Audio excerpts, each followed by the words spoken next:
Bonjour, aujourd'hui on va faire une tarte. D'ailleurs, quelle est la tarte la plus mystérieuse? C'est la tarte... Tata! On va commencer par faire une pâte brisée. D'ailleurs, est-ce que vous savez comment on fait une pâte brisée, les enfants?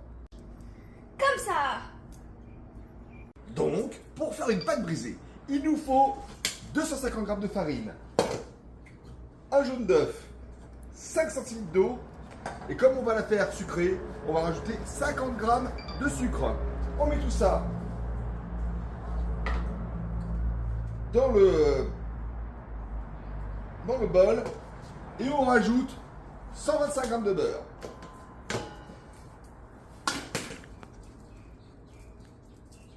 Et c'est parti pour le pétrissage. Assistant, pétrissage. Quand la pâte a cette texture légèrement sableuse, on va pouvoir rajouter les 5 centilitres d'eau et on appuie sur le bouton. Quand la pâte a cette consistance, on la retire du bol, on fait une petite boule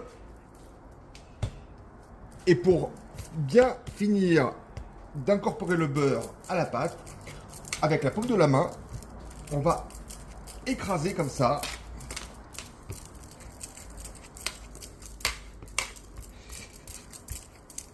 Et voilà, une fois que la pâte est bien lisse, on fait une boule et on va pouvoir mettre du papier film et la mettre au frigo. J'avais dit au frigo! La pâte est filmée, on va la laisser se reposer tranquillement jusqu'à demain. Assistant, au frigo.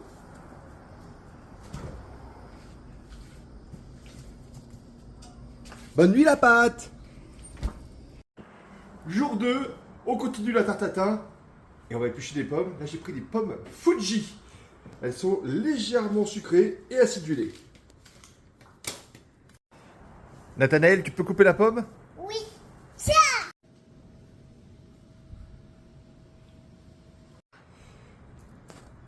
Une fois que toutes les pommes sont coupées, on retire le milieu avec l'économe.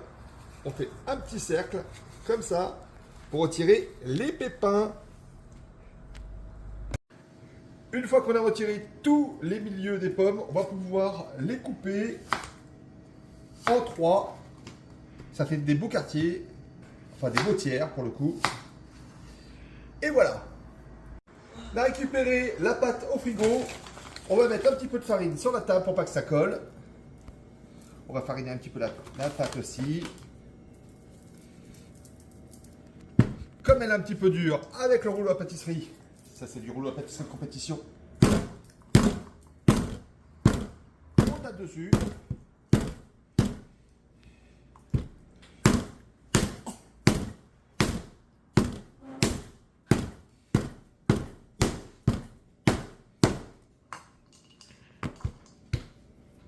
Voilà, et maintenant on va l'aplatir et faire en sorte qu'il y ait une forme ronde.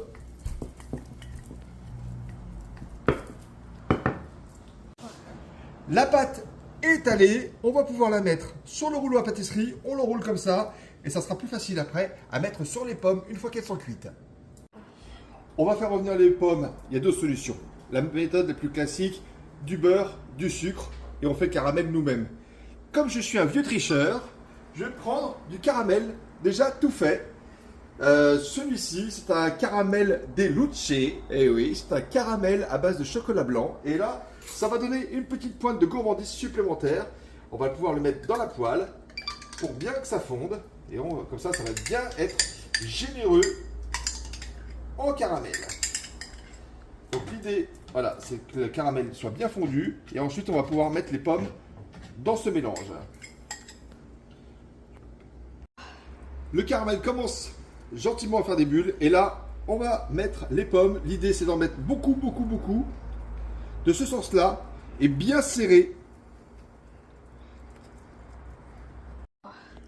Une fois qu'on a mis toutes les pommes, voilà, elles sont bien serrées, on éteint le feu et on va pouvoir mettre la pâte sur le dessus comme ça Et avec le rouleau, on appuie pour retirer l'excédent de pâte.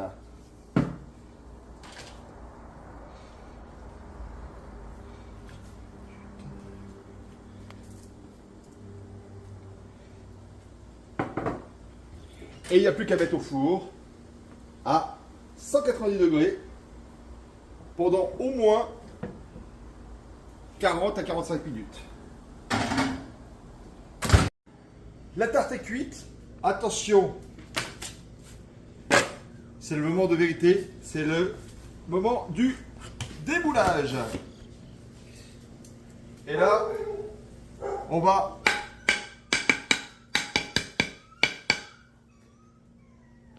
Est-ce que ça a marché?